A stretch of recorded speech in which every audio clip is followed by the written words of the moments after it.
영국 런던에서 태어난 해리 우조카는 92년생으로 나이지리아계 영국인이었습니다. 이민자 출신이자 흑인인 해리는 청소년기에 방황을 했죠. 그는 2008년에 친구들과 함께 현금 배달 차량을 강탈하는 강도를 저질러서 4년형을 선고받았고 2년 만에 출소했습니다. 해리는 교도소 내에서 자기계발에 관한 책을 많이 읽고 생각하는 데 시간을 보내면서 석방되면 새로운 삶을 살겠다고 다짐했습니다. 그래서 출소한 뒤에 대학에 입학했죠. 해리의 형 에드먼드는 런던 서부의 한 에이전시 소속 모델이었는데요. 어느 날 해리는 형이 에이전시를 방문하는 날 따라갔다가 모델 제의를 받게 됩니다. 그리고 그는 재능이 있었는지 에이전시와 계약한 직후 런던 패션위크의 한 브랜드쇼의 모델로 섰죠. 그 후부터는 승승장구했습니다. 나이키, 자라, 루이비통 등의 유명 브랜드의 각종 쇼와 화보에 출연하는 모델이 되었죠. 런던뿐만 아니라 파리, 밀라노, 뉴욕 등의 세계 곳곳을 돌아다니며 모델로서의 성공적인 경력을 쌓기 시작했습니다. 하지만 해리는 성공했어도 어린 시절 함께 자란 동네 친구들을 잊지 않았죠. 친구들의 말에 따르면 해리는 밥 사 먹을 돈이 필요하다며 5파운드, 한화 약 8,000원을 빌려달라고 연락을 하면 한화 약 50만 원 정도를 보내줄 정도로 정이 많았다고 합니다. 패션계는 빠르게 변화하는 사업인데다가 캐스팅 디렉터의 인터뷰에 따르면 남성 모델의 수명은 보통 2년인데요. 흑인 남성 모델들이 살아남기는 더욱 어려운 세계지만 해리는 계속 자신의 경력을 탄탄하게 잘 쌓아가고 있었죠. 그리고 2015년부터 해리는 다른 흑인들에게도 롤모델이자 영감이 될 수 있도록 노력했습니다. 친구들이나 동료들에게 자신의 모델로서의 경험에 대해서 공유하고 적절한 에이전시를 찾는 방법이나 모델 워킹하는 방법을 알려줬습니다. 해리는 그 시기에 촬영장에서 조지 코라는 모델을 처음 만났는데요. 93년생인 조지 역시 이민자 출신이자 흑인이었고 10대 때 마약 소지 및 경찰관 폭행 혐의로 소년원에 들어갔던 경험이 있는 등 공통점이 많았습니다. 해리는 조지에게도 모델 워킹하는 방법을 알려줬었죠. 해리와 조지는 모델 오디션에서 자주 마주쳤습니다.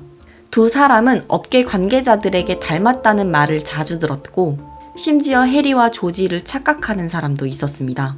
한편 해리의 모델로서의 경력은 더욱 발전해서 현재 영국에서 가장 유명한 흑인 모델이라는 별명도 들었죠. 또한 더 큰 에이전시와 계약하고 영화 출연 제의도 받았습니다. 그 시기쯤부터 해리는 친구들로부터 기분 좋지 않은 이야기를 듣게 되는데요. 조지가 해리의 촬영 스타일이나 행동을 따라한다는 이야기였습니다. 그리고 조지가 해리를 굉장히 질투하고 집착한다는 말을 들었죠. 해리는 처음에는 웃어 넘겼지만 결정적으로 그냥 넘길 수 없는 심각한 소문 하나를 듣게 됩니다. 조지가 해리의 여자친구 루비 캠벨과 잤다고 소문내고 다닌다는 이야기였습니다. 해리의 여자친구 루비 역시 모델이었고 루비에게 확인해본 결과 조지를 만나본 적도 없다고 했죠. 게다가 루비는 LA에서 모델 일을 하는 중이었습니다. 해리는 상황의 심각성을 파악하고 조지에게 인스타그램 DM으로 연락하여 경고했습니다.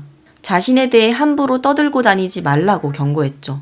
하지만 그때부터 조지와 해리는 소셜미디어 메시지로 언쟁을 벌이기 시작했고 말싸움은 격해졌습니다. 그리고 결국 조지가 해리에게 만나서 싸우자고 제안했습니다. 각자 친구들을 데리고 와서 싸우기로 하고 해리가 사는 아파트 앞에서 만나기로 약속을 했죠. 2018년 1월 11일 오후 3시 50분 사건 당일 마침내 해리와 조지는 싸우기로 한 장소에서 만났습니다. 해리는 덤벨 바에서 분리한 쇠창살을 갖고 룸메이트 아드리안과 함께 나타났습니다. 반면 조지는 디칸다, 오키보라는 두 명의 동갑내기 친구들을 데리고 칼을 들고 나타났죠. 그리고 조지는 해리를 만나자마자 칼로 등과 어깨, 가슴 등을 여러 번 찔렀습니다. 그리고 다른 두 명도 해리를 찔렀죠. 룸메이트 아드리안은 다행히도 공격당하지는 않았고 바로 도망쳤으며 해리는 공격당했지만 간신히 빠져나와 도망쳤습니다. 그리고 해리는 아드리안에게 칼에 찔렸다고 문자를 보낸 뒤 아파트 입구에서 쓰러지면서 머리를 심하게 부딪혔습니다. 아드리안은 해리가 답장이 없자 경찰에 신고했습니다. 조지를 포함한 세 사람이 범행을 저지르는 장면과 대화를 나누는 장면은 인근 CCTV에 모두 찍혔죠. 싸움은 단 2분 만에 끝이 났지만 해리는 치명상을 입었고 결국 병원으로 실려가 숨졌습니다. 조지는 사건이 벌어지고 3일 후에 자수했습니다. 해리가 쇠창살을 휘둘러서 자신은 정당방위를 한 것이라며 죽이려는 의도는 없었다고 말했죠. 사건 당시 해리와 함께 현장에 있었던 룸메이트 아드리아는 조지가 친구들과 함께 무장을 하고 나타날 거라고 예상은 했지만 칼 같은 치명적인 무기를 들고 나올 줄은 몰랐다고 진술했습니다. 캐스팅 디렉터와 스타일리스트를 비롯한 패션업계 관계자들은 조지와 해리의 외형이 비슷했기 때문에 해리가 쇼에 서면 조지가 설 자리가 없었을 것이라고 했습니다. 그 때문에 아마도 조지가 많은 압박감을 받았을 것이라고 했죠. 사법당국 측은 조지의 평소 행실과 사건 당일의 행적으로 보아 조지가 오래전부터 사건을 계획한 것이라고 판단했습니다. 살인을 하려는 고의성이 있다고 보았고 조지는 최소 25년 이상을 복역해야 하는 무기징역을 선고받았습니다.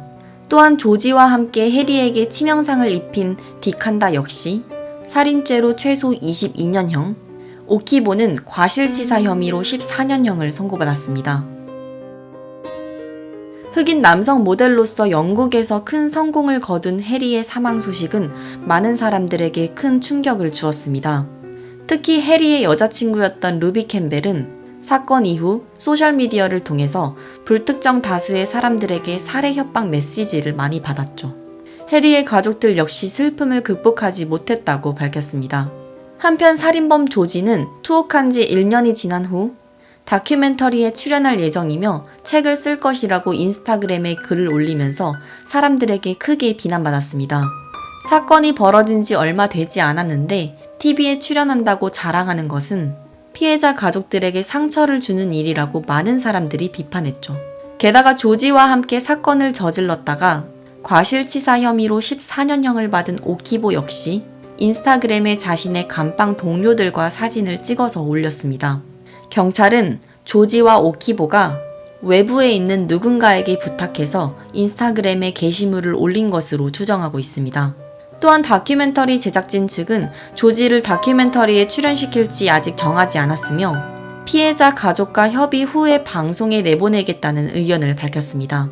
이후 조지는 감방 생활이 너무 괴롭다고 말하며 자신이 한 행동을 후회한다고 밝혔고 다른 사람들은 절대로 자신과 같은 과오를 저지르지 않기를 바란다고 하였습니다. 그리고 이후로 언론 측에 공개적으로 알려진 조지의 소식은 없으며 그는 현재도 교도소에서 남은 형기를 복역 중입니다.